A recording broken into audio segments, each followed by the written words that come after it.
Hi ಹಾಲ್ ಎಲ್ರಿಗೂ ನಮಸ್ಕಾರ. ಇವತ್ತು ನಾನು ಇನ್ನೊಂದು ಜೊತೆ ನನ್ನ ಕತೆ ಧಾರಾವಾಹಿಯಲ್ಲಿ ಏನೆಲ್ಲ ಆಗುತ್ತೆ ಅಂತ ನಾನು ನಿಮ್ಗೆ ಹೇಳ್ತೀನಿ. ಅಲ್ಲಿವರೆಗೂ ಯಾರೆಲ್ಲ ನನ್ನ ಚಾನಲ್ ನೋಡ್ತೀರಾ ಪ್ಲೀಸ್ ಸಬ್ಸ್ಕ್ರೈಬ್ ಮಾಡ್ಕೊಂಡು ನೋಡಿ. ಸಂಚಿಕೆ ಶುರುವಿನಲ್ಲಿ ಈ ಕಡೆ ಸಂಗೀತ ಮನೆಯವ್ರಿಗೆಲ್ರಿಗೂ ಹೇಳ್ತಾ ಇರ್ತಾಳೆ, ಈ ಕಡೆ ರಮಣ್ ಹೇಗೆ ಸತ್ತೋದ ಅಂತ ಹೇಳ್ತಾ ಇರಬೇಕಾದ್ರೆ ಆವಾಗ ಹೇಳ್ತಾ ಇರ್ತಾಳೆ, ಅವಳು ಸ್ಟೋರಿ ಕೂಡ ಹೇಳ್ತಾ ಇರ್ತಾಳೆ. ಅವನು ತುಂಬ ಒಳ್ಳೆಯವನಾಗಿದ್ದ, ಅವನು ಕೂಡ ಪಾರ್ಟ್ನರ್ಶಿಪ್ಪಲ್ಲಿ ಅವನು ಒಂದು ಕೆಲಸ ಮಾಡ್ತಿದ್ದ. ಅದೇ ಮೆಡಿಕಲ್ ಒಂದು ಇದರಲ್ಲಿ ಜಾಬಲ್ಲಿ ಅವನು ಕೆಲಸ ಮಾಡ್ತಾ ಇರಬೇಕಾದ್ರೆ ಅದೇ ಎಕ್ಸ್ಪೈರಿ ಆಗಿರೋ ಪ್ರಾಡಕ್ಟ್ನ ಅವನು ಪ್ರೊಡ್ಯೂಸ್ ಮಾಡಿರೋದಕ್ಕೆ ಅದನ್ನು ತಿಂದು ಮಕ್ಕಳು ಸತ್ತೋದ್ರು. ಹಾಗಾಗಿ ಆ ವಿಷಯ ಕೇಳಿ ಅದೇ ಟೈಮ್ಗೆ ಅವನು ಕೂಡ ಈ ಕಡೆ ಶ್ರವಣು ಕೂಡ ಪೊಲೀಸ್ ಆಗಿರ್ತಾನೆ. ಆವಾಗ ಅದನ್ನು ಕೇಳಿಸ್ಕೊಂಡು ಅವನು ಕೂಡ ಅದನ್ನು ಇದು ಅವ್ನು ಮಾಡಿರೋ ತಪ್ಪು ಅಂತ ಅವ್ನಿಗೆ ಗೊತ್ತಾಗಿ ಶ್ರವಣ್ ಕೂಡ ಅರೆಸ್ಟ್ ಮಾಡೋಕ್ಕೆ ಬಂದಾಗ ಆ ವಿಷಯ ಕೇಳಿ ಅವನು ಎಲ್ಲಿ ಮಾನ ಮರ್ಯಾದೆ ಹೋಗುತ್ತೆ ಅನ್ನೋ ವಿಷಯಕ್ಕೋಸ್ಕರ ಅವನು ಮನೇಲಿ ನೇಣಾಕೊಂಡು ಸತ್ತೋದ ಅಂತೇಳಿ ಈ ಕಡೆ ಸಂಗೀತ ಎಲ್ರಿಗೂ ಹೇಳ್ತಿರ್ಬೇಕಾದ್ರೆ ಎಲ್ಲರೂ ಕೂಡ ತುಂಬ ದುಃಖದಿಂದ ಇರ್ತಾರೆ. ಅದೇ ಟೈಮ್ಗೆ ಈ ಕಡೆ ಸಂಗೀತ ಕೂಡ ಹೇಳ್ತಾ ಇರ್ತಾಳೆ, ನಾವೆಲ್ಲ ಅವತ್ತು ಫಂಕ್ಷನ್ಗೆ ಅಂತ ಮನೇಲಿ ಒಂದು ಫಂಕ್ಷನ್ ಇತ್ತು ಅಂತ ಎಲ್ಲ ಕೂಡ ಹೊರಟಿದ್ವಿ. ಎಷ್ಟು ಹಿಂಸೆ ಮಾಡ್ಕರಿದ್ರು ಅವನು ಬರಲಿಲ್ಲ. ಅವತ್ತು ಅವನೇನಾದರೂ ನಮ್ಮ ಜೊತೆ ಬಂದಿದ್ದರೆ ಇವತ್ತು ಅವ್ನು ನಮ್ಮ ಜೊತೆ ಇರೋನು. ಅವತ್ತು ನಮಗೆ ಗೊತ್ತಿರಲಿಲ್ಲ ಅವನು ಅವತ್ತೇ ನಾವು ಲಾಸ್ಟಾಗಿ ನೋಡ್ತೀವಿ ಅಂತ ಹೇಳಿ, ಆದರೆ ಅವನು ನಾವು ತುಂಬ ಮಿಸ್ ಮಾಡ್ಕೊತಾ ಇದ್ದೀವಿ ಅಂತೇಳಿ ಈ ಕಡೆ ಸಂಗೀತ ಹೇಳ್ತಾ ಇರಬೇಕಾದ್ರೆ ಅದೇ ಟೈಮ್ಗೆ ಈ ಕಡೆ ರೂಮಲ್ಲಿ ದೇವಿಯಾನಿನೂ ಕೂಡ ಗಂಡನ ಫೋಟೋ ನೋಡ್ಕೊಂಡು ಅಳ್ತಾ ಇರ್ತಾಳೆ. ಅವಳು ಕೂಡ ಹಳೆ ಸ್ಟೋರಿ ನೆನ್ಪು ಮಾಡ್ಕೊತಾ ಇರ್ತಾಳೆ. ರಮಣ್ ನಾನು ಹಾಸ್ಪಿಟಲ್ಗೆ ಹೋಗಿದ್ದೆ, ನಾನು ಇವಾಗ ಪ್ರೆಗ್ನೆಂಟ್ ಅಂತ ಹೇಳ್ತಿರ್ಬೇಕಾದ್ರೆ ಆ ಕಡೆ ರಮಣ್ ಕಾಲ್ ಮಾಡಿ ಹೇಳ್ತಿರ್ತಾರೆ, ಇಲ್ಲ ನಾನು ಇವಾಗ ಅರೆಸ್ಟ್ ಆಗ್ತಾಯಿದ್ದೀನಿ, ನಾವು ಎಕ್ಸ್ಪೈರಿ ಡೇಟ್ನ ಪ್ರೊಡ್ಯೂಸ್ ಮಾಡಿದ್ವಲ್ಲ ಅದು ಮಕ್ಕಳು 4-5 ಜನ ಮಕ್ಕಳು ತಿಂತಿದ್ದು ಸತ್ತೋಗ್ಬಿಟ್ಟಿದ್ದಾರೆ, ಅದಕ್ಕೆ ಇವಾಗ ಶ್ರವಣ್ ಬಂದು ನನ್ನ ಅರೆಸ್ಟ್ ಮಾಡ್ತಿದ್ದಾನೆ ಅಂತ ಹೇಳಿದ್ದಕ್ಕೆ, ಅಯ್ಯೋ ಇಲ್ಲ ನಾನು ಇವಾಗಲೇ ಬರ್ತಿದ್ದೀನಿ, ನೀವು ಯಾವುದೇ ಕಾರಣಕ್ಕೂ ಹೆದರ್ಕೋಬೇಡಿ, ನಾನು ಮಂದಿ ಶ್ರವಣ್ ಬಾಬನ ಹತ್ರ ಮಾತಾಡ್ತೀನಿ ಅಂತ ಹೇಳಿ ಹೇಳ್ತಿರ್ಬೇಕಾದ್ರೆ ಈ ಕಡೆ ರಮಣ್ ಅಂತೇಳಿ ಮನೆಗೆ ಬಂದಾಗ ಶ್ರವಣ್ ಬಾಬಾ ನೀವು ಯಾಕೆ ಇಲ್ಲಿದ್ದೀರಾ ಅಂತ ಕೇಳಿದಾಗ ರಮಣ್ ಹುಡ್ಕೋಕೆ ಬಂದರೆ ಸರಿ ಇರಿ ಅವನ್ನ ಕರ್ಕೊಂಡು ಬರ್ತೀನಿ ಅಂತ ಹೇಳ್ಬಿಟ್ಟು ಹೋಗ್ತೀನಿ ಅಂತ ಹೋಗ್ತಿರ್ಬೇಕಾದ್ರೆ ಈ ಕಡೆ ಶ್ರವಣಿಂದನೂ ಅಯ್ಯೋ ರಮಣ್ ಮತ್ತೆ ಬರಲ್ಲ, ನಮ್ಮನ್ನೆಲ್ಲ ಬಿಟ್ಟು ದೂರ ಹೋಗಿದ್ದಾನೆ ಅಂತೇಳಿ ಹೇಳ್ತಾ ಇರ್ತಾನೆ.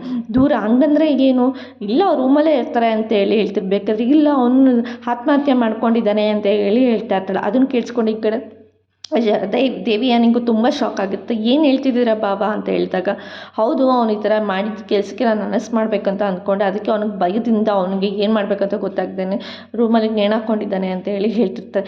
ಇಲ್ಲ ಶ್ರವಣ್ ಯಾವುದೇ ಕಾರಣಕ್ಕೂ ನನ್ನ ಬಿಟ್ಟು ಹೋಗೋದಿಲ್ಲ, ಇರಿ ಅವ್ನ ನಾವು ಕರ್ಕೊಂಬರ್ತೀನಿ ಅಂತ ಹೋಗ್ತಾ ಇರಬೇಕಾದ್ರೆ ನಿನಗೆ ಹೇಳ್ತಿದ್ದೀನಿ ಅಂತಲೇ ಒಂದ್ಸಲ ಹೇಳಿದ್ರೆ ಅರ್ಥ ಮಾಡ್ಕೊ, ಇನ್ಸ್ಪೆಕ್ಟರ್ ಬೇರೆಯವ್ರು ಬಂದುಬಿಟ್ಟು ಡಿಡಕ್ಟ್ ಮಾಡಿ ಎಲ್ಲ ವಿಷಯನೂ ಹೇಳ್ಬೇಕು, ಅಲ್ಲಿ ತನಕ ನೀನು ಬಾಡಿನ ಟಚ್ ಮಾಡೋಕ್ಕೆ ಹೋಗಬೇಡ ಅಂತ ಹೇಳ್ಬಿಟ್ಟು ಕಡೆ ಶ್ರವಣ್ ಹೇಳ್ತಿರ್ಬೇಕಾದ್ರೆ ಬಾಡಿನ ಏನೂ ಟಚ್ ಮಾಡಬಾರ್ದು, ಅದು ಆತ್ಮಹತ್ಯೆ ಅಲ್ಲ ಕೊಲೆ ಮಾಡಿರೋದು ಅಂತ ಹೇಳ್ತಾ ಇರ್ತಾಳೆ. ಕೊಲೆನ ಯಾರು ಕೊಲೆ ಮಾಡಿದ್ದು ಅಂತ ಕೇಳಿದಾಗ ನೀವೇ ಮಾಡಿರೋದು ಅಂತ ಹೇಳ್ತಾ ಇರ್ತಾಳೆ ಶ್ರವಣ ಹತ್ರ. ಹೌದು ಅವರು ತಪ್ಪೇ ಮಾಡಿರ್ಬೋದು, ಆದರೆ ನೀವು ಅಧಿಕಾರದಲ್ಲಿ ಇದ್ದೀರಾ ಅನ್ನೋ ಒಂದು ಮಾತಕ್ಕೆ ಅವ್ನ ತಮ್ಮ ಅನ್ನೋ ಕನಿಕಾರದಿಂದ ಅವ್ರನ್ನ ಶ್ರಮಿಸ್ಬೋದಿತ್ತು, ಆದರೆ ನೀವು ಆ ಕೆಲಸನೇ ಮಾಡಿಲ್ಲ, ನಿಮ್ಮ ಕೆಲಸನೇ ಹೆಚ್ಚಾಗಿತ್ತು. ನಾನು ಇವಾಗ ತಾನೇ ಡಾಕ್ಟರ್ ಹತ್ರ ಚೆಕಪ್ ಮಾಡಿಸ್ಕೊಬಂದೆ, ನಾನು ಪ್ರೆಗ್ನೆಂಟ್ ಅನ್ನೋ ವಿಷಯ ನಾನು ಇವಾಗ ರಮಣ್ಗೆ ಹೇಳಬೇಕು ಅಂತ ಅಂದ್ಕೊಂಬಂದೆ, ಅಷ್ಟಲ್ಲೇ ನೀವು ಈ ಥರ ಎಲ್ಲ ಕೆಲಸ ಮಾಡಿಬಿಟ್ರಿ ಬಾಬಾ, ನೀವು ಮಾಡ್ತಿರೋದು ಮೋಸ, ನಾನು ಸಾಯೋ ತನಕ ನಾನು ಉಸಿರು ಇರೋ ತನಕ ನಿಮ್ಗೆ ದ್ವೇಷಿಸ್ತಾನೆ ಇರ್ತೀನಿ, ನಿಮ್ಮ ಡಿಪಾರ್ಟ್ಮೆಂಟನ್ನು ನಾನು ದ್ವೇಷಿಸ್ತಾನೆ ಇರ್ತೀನಿ ಅಂತೇಳಿ ಜೋರಾಗಿ ಹೇಳ್ತಾ ಇರ್ತಾಳೆ. ಅದೇ ಟೈಮ್ಗೆ ನೀನು ಕೊನೆ ತನಕ ನಾನು ಉಸಿರು ಇರೋ ತನಕ ನೀನು ಹೆಂಡತಿ ಮಕ್ಕಳ ಜೊತೆ ನೀನು ಇರಬಾರ್ದು ಅನ್ನೋದಕ್ಕೂ ಅವಳು ಅಲ್ಲೇ ದ್ವೇಷ ಮಾಡೋಕ್ಕೆ ಸ್ಟಾರ್ಟ್ ಮಾಡ್ತಾ ಇರ್ಬೇಕಾದ್ರೆ ಅವಳಿಗೆ ಹಳೇದನ್ನೆಲ್ಲ ನೆನ್ಪು ಮಾಡ್ಕೊಂಡು ಈ ಕಡೆ ಗಂಡನ ಫೋಟೋನ ಮುಂದೆ ತುಂಬ ಅಳ್ತಾ ಇರ್ತಾಳೆ. ಅದನ್ನೆಲ್ಲ ನೆನೆಸ್ಕೊಂಡು ಅವಳು ಅಳ್ತಾ ಇರ್ತಾಳೆ. ನೀವು ಇಷ್ಟು ಬೇಗ ಹೋಗಬಾರ್ದಿತ್ತು ನನ್ನ ಬಿಟ್ಟು ಅಂತೇಳಿ ಅವಳು ಕೂಡ ಅಳ್ತಿರ್ತಾಳೆ. ಇದಕ್ಕೆಲ್ಲ ಕಾರಣ ಬಂದು ನಿಮ್ಮಣ್ಣ ಶ್ರವಣ, ಅವ್ರು ಅವತ್ತು ಒಂದೇ ಒಂದು ತಮ್ಮ ಅನ್ನೋ ಕನಿಕಾರದಿಂದ ಶ್ರಮಿಸಿದ್ರಿ, ಇವತ್ತು ನೀವು ನನ್ನ ಜೊತೆ ಇರ್ತಿದ್ರಿ. ಈ ದ್ವೇಷ ಯಾವತ್ತೂ ನನ್ನ ಮನೆಯಲ್ಲಿ ನೀವು ಸತ್ತಿ 21 ವರ್ಷ ಆಗಿದೆ, ಆದರೆ ಈ ದ್ವೇಷ ಇಲ್ಲಿ ತನಕ ಇವತ್ತಿನ ತನಕ ನಾನು ಅದನ್ನು ಕಂಟಿನ್ಯೂ ಮಾಡ್ತಾನೇ ಇದ್ದೀನಿ ಅಂತೇಳಿ ಹೇಳ್ತಿರ್ತಾಳೆ. ಈ ಕಡೆ ಶ್ರವಣು ಕೂಡ ಮನೇಲಿ ಕೂತ್ಕೊಂಡು ಅವಳು ಕೂಡ ಕಣ್ಣೀರು ಹಾಕ್ಕೊಂಡು ಅಳ್ತಾ ಇರ್ತಾನೆ. ನಾಳೆ ತಮ್ಮಂದು ಸತ್ತಿದ್ದೀನ ಅಂತೇಳಿ ಕಡೆ ದೇವಿಗೇನಿ ಇಷ್ಟು ಬೇಡ್ಕೊಂಡಿದ್ಲು ಅಂತ ಹೇಳಿ ಅವನು ಕೂಡ ನೆನೆಸ್ಕೊಂಡು ಅದನ್ನೆಲ್ಲ ಅವನು ಕೂಡ ಅಳ್ತಾ ಇರ್ತಾನೆ. ಅದೇ ಟೈಮ್ಗೆ ಈ ಕಡೆ ಅಶ್ವಿನಿ ಕೂಡ ಬರ್ತಾಳೆ. ಇವನು ಯಾಕೆ ಕಣ್ಣೆಲ್ಲ ತುಂಬ್ಕೊಂಡಿದ್ದಾನೆ, ಏನಾಯಿತು ಅಂತ ಕೇಳೋಣ ಇರೋ ಅಂತ ಹೇಳ್ಬಿಟ್ಟು ಅವಳು ಕೂಡ ಹೋಗ್ತಾಳೆ. ಅದೇ ಟೈಮ್ಗೆ ಹೋದಾಗ ಅವನು ಕೂಡ ಅಳ್ಕೊಂಡು ಕೂತಿರ್ಬೇಕಾದ್ರೆ ಅಪ್ಪ ಏನಾಯಿತು ಅಂತ ಕೇಳಿದಾಗ ಏನಿಲ್ಲ, ನಾಳೆ ರಮಣ್ದು ಸತ್ತಿದ್ದಿನ ಅವ್ನ ನಮ್ಮನ್ನ ಬಿಟ್ಟೋಗಿದ್ದಿನ ಅವನಿಗೆ ನಾಳೆ ನಾವೆಲ್ಲರೂ ಹೋಗಿ ಪೂಜೆ ಮಾಡಬೇಕು ಅಂತೇಳಿ ಹೇಳ್ತಾ ಇರ್ತಾಳೆ. ಓ ಹೌದಾ ಅಂತೇಳಿ ಹೇಳ್ತಿರ್ಬೇಕು. ಅವನು ಅಲ್ಲಿಂದ ಹೊರಟೋಗ್ತಾನೆ. ಈ ಕಡೆ ನಾಳೆ ರಮಣ್ ಸತ್ತಿದ್ದೀನಾ ಅಂತೇಳಿ ಇವಳು ಯೋಚನೆ ಮಾಡ್ತಾ ಇರ್ತಾಳೆ. ಈ ಕಡೆ ಮನೆಯವರೆಲ್ಲ ಕೂತ್ಕೊಂಡು ನಾಳೆ ಎಲ್ಲದಕ್ಕೂ ಹೋಗಬೇಕು ಅಂತೇಳಿ ರೆಡಿ ಆಗ್ತಿರ್ಬೇಕಾದ್ರೆ ಈ ಕಡೆ ಎಲ್ಲರೂ ಕೂಡ ಹೇಳ್ತಿರ್ತಾರೆ, ಪಾಪ ದೇವಿಯನ್ನು ಎಷ್ಟು ಹಿಂಸೆ ಪಟ್ಟಿರ್ತಾಳೆ ಗೊತ್ತು, ಇನ್ನೂ ಎಳೆ ಮಗು, ಇನ್ನೂ ಹೊಟ್ಟೆಲೇ ಇತ್ತು ಮಗು, ಇನ್ನೂ ಅವ್ನು ನೋಡಿರಲಿಲ್ಲ, ತುಂಬ ಬೇಜಾರಾಗುತ್ತೆ ದೇವಿಯನ್ನು ನೋಡಿದ್ರೆ ಅಂತೇಳಿ ಹೇಳ್ತಿರ್ಬೇಕಾದ್ರೆ ಅಟ್ಲೀಸ್ಟ್ ಅಂಜನೂ ಕೂಡ ಇರಬೇಕಿತ್ತು ಅಂತೇಳಿ ಹೇಳ್ತಾ ಇರ್ತಾರೆ ಮನೆಯವರೆಲ್ಲರೂ. ಅದಕ್ಕೇ ಈ ಕಡೆ ಅಜ್ಜಿ ಇದ್ದಿದ್ದು ನನ್ನ ಮಗ ಕಳ್ಕೊಂಡಿದ್ದ ದುಃಖಲ್ಲಿ ನಾನು ಎಷ್ಟಿದ್ದೀನಿ ಗೊತ್ತಾ ಅಂತೇಳಿ ಅಜ್ಜಿ ಕೂಡ ಹೇಳ್ತಾ ಇರ್ತಾರೆ. ಆಗ ಈ ಕಡೆ ಸಂಗೀತ ಕೂಡ ಹೇಳ್ತಾ ಇರ್ತಾಳೆ. ಅದೇ ಟೈಮ್ಗೆ ಈ ಕಡೆ ಇವಳು ಕೂಡ ಕುಡ್ಕೊಂಡು ಕೂತಿರ್ತಾಳೆ. ಈ ಕಡೆ ದೇವಿಯನೇನು ಕೂಡ ಡ್ರಿಂಕ್ಸ್ ಮಾಡ್ತಾ ಇರ್ತಾಳೆ. ಅದೇ ಟೈಮ್ಗೆ ಈ ಕಡೆ ಅಶ್ವಿನಿ ಕೂಡ ಕಾಲ್ ಮಾಡ್ತಾಳೆ. ನಾಳೆ ರಮಣ್ ಸತ್ತಿದ್ದ ದಿನನ ಅಂದರೆ ನಿನ್ನ ಗಂಡ ತಿಥಿ ದಿನನ ಅಂತೇಳಿ ಕೇಳ್ತಿರ್ಬೇಕಾದ್ರೆ ಹೌದು ಅಂತೇಳಿ ಅವಳು ಫುಲ್ಲು ಕುಡ್ದಿದ್ದ ನೆಶಲ್ಲಿ ಅವಳು ಇರ್ತಾಳೆ. ಹೌದಾ, 21 ವರ್ಷ ಆಯಿತು, ನಾನು ಏನೋ ಅವಳ ಹೆಂಡ್ತಿ ಸಾಯಿಸಿರೋ ಇದ್ರಲ್ಲಿ ಖುಷಿಲಿದ್ದೀನಿ, ಅದು ಇನ್ನೂ ಭೂಮಿನ ಸಾಯಿಸಿಲ್ವ ಅನ್ನೋ ಖುಷಿಲಿನೂ ಇಲ್ಲ, ನನಗೆ ಭೂಮಿ ಸಾತ್ರೇ ನನಗೆ ನೆಮ್ಮದಿ ಅಂತೇಳಿ ಹೇಳ್ತಿರ್ಬೇಕಾದ್ರೆ ಅವಳನ್ನು ನನಗೆ ಬರ್ತಿರೋ ಕೋಪದಲ್ಲಿ ಅದೇ ನೀರಲ್ಲಿ ಮುಳುಗಿಸ್ಬಿಡ್ಬೇಕು ಅನ್ನೋದಷ್ಟು ಕೋಪ ಬರ್ತಿದೆ ಅಂತ ದೇವಿ ಹೇಳ್ತಿರ್ಬೇಕಾದ್ರೆ ಅಷ್ಟೇ ತಾನೇ ಅವಳನ್ನ ಅಲ್ಲಿಂದ ಧುಮುಕ್ಸ್ಬಿಡಿ, ನೀರಲ್ಲಿ ತಳ್ಬಿಡಿ ಅಂತ ಹೇಳ್ತಾಳೆ. ಏನು ಹೇಳ್ತಿದ್ಯಾ ಅಂತೇಳಿ ಕೇಳಿದಾಗ ಹೌದು, ಹಿಂಗೆ ನೀವು ಫುಲ್ಲು ದ್ವೇಷದಲ್ಲಿದ್ದೀರಾ, ಇದೇ ಟೈಮು ಸಿಕ್ಕಿದ ಚಾನ್ಸು, ಅವಳು ಹೆಂಗಿದ್ರು ನೀವೇ ತಳ್ಬಿಡಿ ನೀರಲ್ಲಿ, ಅವ್ರಿಗೆ ಯಾರಿಗೂ ಏನೂ ಗೊತ್ತೇ ಆಗೋಲ್ಲ, ಇದಕ್ಕೆಲ್ಲ ನಾನು ಪ್ಲ್ಯಾನ್ ಮಾಡ್ತೀನಿ, ಇದಕ್ಕೆಲ್ಲ ನಾನು ವ್ಯವಸ್ಥೆ ಮಾಡ್ತೀನಿ, ನೀವು ಇದ್ರ ಬಗ್ಗೆ ಏನೂ ತಲೆ ಕೆಡಿಸ್ಕೋಬೇಡಿ, ನೀವು ಜಸ್ಟ್ ಅವಳನ್ನ ನೀರಲ್ಲಿ ತಳ್ಳಬೇಕಷ್ಟೇ ಅಂತ ಹೇಳಿ ಅವಳು ಕೂಡ ಹೇಳ್ತಾ ಇರ್ತಾಳೆ. ಪ್ಲ್ಯಾನ್ ಮಾಡ್ತಾ ಇರ್ತಾರೆ ಇಬ್ಬರು ಸೇರ್ಕೊಂಡು, ಈ ಕಡೆ ದೇವಿಯನ್ನೂ ಕೂಡ ಅಶ್ವಿನಿನೂ ಕೂಡ. ಅದೇ ಟೈಮ್ಗೆ ಅಜ್ಜಿ ತಪ್ಪ ಹೇಳ್ತಿರ್ತಾರೆ. ಇಷ್ಟೊತ್ತಿಗೆ ಅವನು ಇದ್ದಿದ್ದರೆ ಅಟ್ಲೀಸ್ಟ್ ಜೈಲಿನ ಶಿಕ್ಷೆ ಅದು ಅನುಭವಿಸ್ಕೊಂಡು ಬರ್ತಿದ್ದ, ಅವ್ನು ನಮ್ಮ ಜೊತೆ ಇರಬೇಕಿತ್ತು ಅಂತ ಹೇಳಿ ಹೇಳ್ತಿರ್ಬೇಕಾದ್ರೆ ಅಜಿತು ಕೂಡ ಹೌದು ಅವ್ರು ಇರ್ಬೋದಿತ್ತು ಅಂತೇಳಿ ಹೇಳ್ತಿರ್ತಾರೆ. ಅಟ್ಲೀಸ್ಟ್ ಅಂಜು ಆದರೂ ಇರ್ಬೋದು, ಅವಳನ್ನ ಕರ್ಸೋಣ ನಾವು ಅಂತ ಹೇಳಿ ಹೇಳ್ತಿರ್ಬೇಕಾದ್ರೆ ಈ ಕಡೆ ಭೂಮಿ ಹೇಳ್ತಿರ್ಬೇಕಾದ್ರೆ ಅದೇ ಟೈಮ್ಗೆ ಮನೋರೆಲ್ಲ ಇದ್ದಿದ್ದು, ಅವಳು ಆಲ್ರೆಡಿ ಫುಲ್ಲು ದುಃಖದಲ್ಲಿಂದ ಹೋಗಿದ್ದಾಳೆ. ನೀನು ನಿನ್ನ ಗಂಡನ ಜೊತೆ ಅಂದ್ಕೊಂಡಿರೋ, ಅವಳು ಅದನ್ನು ನೋಡ್ಕೊಂಡು ಹುರ್ಕೊಂಡು ಅವಳು ಇನ್ನೂ ಬೇಜಾರಾಗಿರಲಿ, ಯಾಕೆ ಬೇಕು ನಿಮಗೆ, ಸುಮ್ಮನೆ ಇರೋದಕ್ಕಾಗಲ್ವಾ ಅಂತೇಳಿ ಹೇಳ್ತಾ ಇರ್ತಾರೆ ಮನೋರೆಲ್ಲರೂ. ಈ ಕಡೆ ಅಪೇಕ್ಷಿತನೂ ಹೇಳ್ತಿರ್ತಾರೆ, ಪಾಪ ಅವಳು ಇಲ್ಲಿಂದ ನೋವಿಂದನೇ ಹೋಗಿದ್ದಾಳೆ, ಈಗ ದೇವಿಯಾನಿ ಅತ್ತೆನೂ ತುಂಬ ನೋವಲ್ಲಿದ್ದಾರೆ, ಅವ್ರ ಪಾಪ ಎಷ್ಟು ಹಿಂಸೆ ಆಗ್ತಿರ್ಬೋದು ಹೇಳು ಅಂತ ಹೇಳಿದಾಗ ಇವಳಿಗೆ ಇದೆಲ್ಲ ಹೇಗೆ ಗೊತ್ತಾಗಬೇಕು ಅಂತೇಳಿ ಈ ಕಡೆ ಅಜಿತ್ ಅಪ್ಪ ಹೇಳ್ತಿರ್ಬೇಕಾದ್ರೆ ಅಪ್ಪ ಸುಮ್ಮನೆ ಇರ್ತೀರ ನೀವು ಅಂತೇಳಿ ಅಜಿತ್ ಕೂಡ ಹೇಳ್ತಿರ್ತಾನೆ.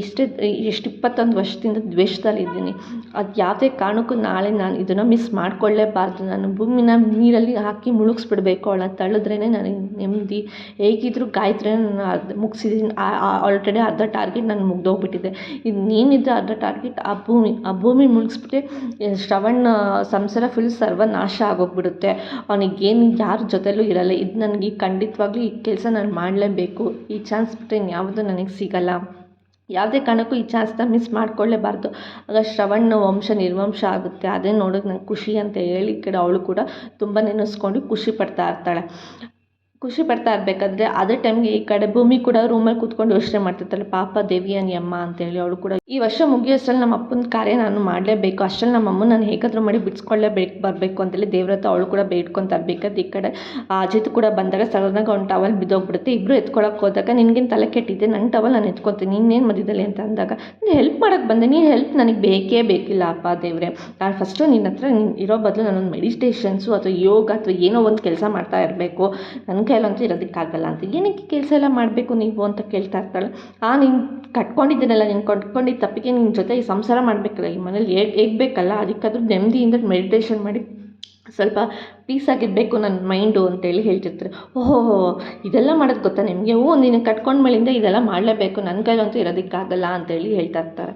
ನಾನು ಹೇಗಿದ್ರು ಮೆಂಟ್ಲು ಅಂತ ಒಪ್ಕೊಬಿಡ್ತೀನಿ, ನೀವು ಮೆಂಟ್ಲು ಅಂತ ಒಪ್ಕೊಬಿಡಿ ಅಂತ ಹೇಳ್ತಾ ಇರ್ತಾಳೆ. ನೋ ವೇ, ಚಾನ್ಸ್ ಇಲ್ಲ, ನಾನಂತೂ ಮೆಟ್ಲು ಅಂತ ಒಪ್ಕೊಳ್ಳೋದೇ ಇಲ್ಲ ಅಂತ ಅಜಿತ್ ಹೇಳ್ತಾ ಇರ್ತಾನೆ. ಯಾಕೆ ಅಂತ ಕೇಳಿದಾಗ ನಿನ್ನ ಜೊತೆ ಹೇಗೆ ಬೇಕಲ್ಲ, ನಾನು ಇಷ್ಟೆಲ್ಲ ಮೆಡಿಟೇಷನ್ ಮಾಡಿ ನನಗೆ ಸ್ವಲ್ಪ ಪೀಸ್ ಆಗಿದ್ದರೆ ನಿನ್ನ ಹತ್ರ ಹೇಳ್ಬೋದು, ಇಲ್ಲಾಂದರೆ ನನ್ನ ಕೈಲಿ ಇರೋದಕ್ಕಾಗಲ್ಲ ಅಂತೇಳಿ ಹೇಳ್ತಾ ಇರ್ತಾನೆ. ನಿಮಗೆ ಕೋಪ ಬರಲ್ವಾ, ಆಲ್ರೆಡಿ ಕೋಪ ಬರ್ತಿದೆ ಅಲ್ವಾ ಅಂತೇಳಿ ಅವಳು ಕೂಡ ರೇಗಿಸ್ತಾ ಇರ್ತಾಳೆ. ಅಯ್ಯೋ ನೀನು ಅಜ್ಜಿ ತೆಗೆದು ಬಿಟ್ಟ ಅಂದರೆ ಕೋಪ ಬರಲ್ಲ ಅಂತ ಹೇಳಿದ್ರೆ ನೀನು ಬೇಕಂತ ಬರೆಸ್ತಿದ್ಯಾ ಅಂತೇಳಿ ಈ ಕಡೆ ಅಜಿತ್ ಕೂಡ ಹೇಳ್ತಿರ್ತಾನೆ. ಹೋಗ್ಲಿ ಬಿಡಿ ಆಯಿತು ಸಮಾಧಾನವಾಗಿರಿ ಅಂತ ಹೇಳ್ತಿರ್ತಾನೆ. ಅಯ್ಯೋ ನಿಮ್ಮ ಜೊತೆ ಎಲ್ಲಿಂದ ಸಮಾಧಾನ ಬರಬೇಕು ನನಗೆ ಹೇಳು ಅಂತ ಹೇಳ್ತಿರ್ತಾರೆ.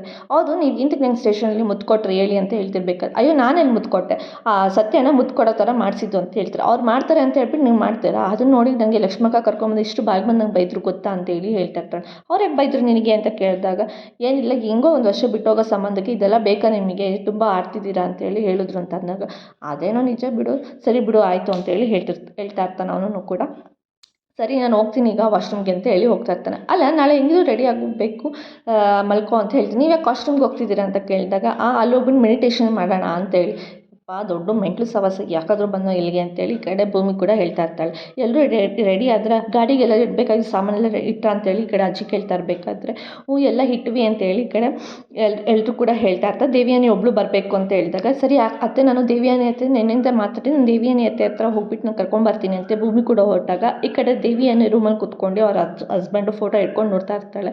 21 ವರ್ಷದಿಂದ ದ್ವೇಷದಲ್ಲಿದ್ದೀನಿ, ಅದು ಇವತ್ತು ಕೊನೆ ಆಗಲೇಬೇಕು, ಹೆಂಗಿದ್ರು ನನ್ನ ಗಾಯತ್ರಿ ಸಾಯಿಸಿ ಅರ್ಧ ಟಾರ್ಗೆಟ್ ನಾನು ಮುಗಿಸಿದ್ದೀನಿ, ಇನ್ನು ಹೇಗಿದ್ರು ಅವಳ ಮಗಳು ಆದರೆ ಭೂಮಿನ ಸಾಯಿಸಿದ್ರೆ ನನಗೆ ಅರ್ಥ ಜೀವ ಬಂದಂಗೆ ಆಗುತ್ತೆ, ಅರ್ಥ ಅವ್ನ ಸಂಸಾರ ಹಾಳು ಮಾಡ್ದೆ ಅನ್ನೋ ಖುಷಿಲಿ ನಾನು ಇರ್ತೀನಿ ಅಂತ ಹೇಳಿ ಅವಳು ಕೂಡ ಹೇಳ್ತಿರ್ಬೇಕು. ಅದೇ ಟೈಮ್ಗೆ ಭೂಮಿ ಅಲ್ಲಿಂದ ಅಮ್ಮ ಅಂತ ಹೇಳಿ ಕರೀತಾಳೆ.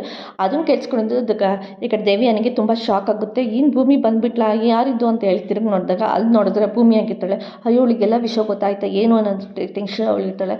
ಅಮ್ಮ ನೀವು ಹೇಗಿದ್ದೀರಾ, ನಾನು ನಿನ್ನೆಯಿಂದ ನಿಮ್ಮ ಹತ್ರ ಮಾತಾಡಬೇಕು ಅಂತ ಹೇಳಿ ಅಂದ್ಕೊಂಡು ಬಂದೆ, ಬರೋದಕ್ಕಾಗಲಿಲ್ಲ ಅಂತೇಳಿ ಅವಳು ಕೂಡ ಅಲ್ಲಿ ನಿಂತ್ಕೊಂಡು ಅವಳು ಕೂಡ ಹೇಳ್ತಾ ಇರ್ತಾಳೆ. ನೀವು ತುಂಬ ಬೇಜಾರು ಮಾಡ್ಕೋಬೇಡಿ, ಇವತ್ತು ನಿಮ್ಮ ಹಸ್ಬೆಂಡ್ ಸತ್ತಿದ್ದೀನ ಅಂತ ಗೊತ್ತಾಯಿತು, ನೀವು ತುಂಬ ಬೇಜಾರಲ್ಲಿರ್ತೀರ ಅಲ್ವಾ, ಅದಕ್ಕೆ ನಾನು ನಿನ್ನೆಯಿಂದ ಮಾತಾಡೋಕ್ಕಾಗಿಲ್ಲ ಅಂತೇಳಿ ಹೇಳ್ತಿರ್ತಾಳೆ. ನೀವು ಖುಷಿಯಾಗಿರಬೇಕು, ಆವಾಗಲೇ ಅಂಜುದು ನೋಡಿ ನಿಮ್ಮನ್ನ ಖುಷಿಯಾಗಿರ್ತಾಳೆ. ಹಾಗೆ ನಾನು ಈಗ ನಿಮ್ಮ ಮಗಳು ಅಂತ ಅಂದ್ಕೊಂಡಿದ್ದು ನಾನು ತುಂಬ ಖುಷಿಯಾಗಿರ್ತೀನಿ ಅಮ್ಮ ಅಂತೇಳಿ ಅವಳು ಕೂಡ ಈ ಕಡೆ ಭೂಮಿ ಕೂಡ ಹೇಳ್ತಿರ್ತಾಳೆ.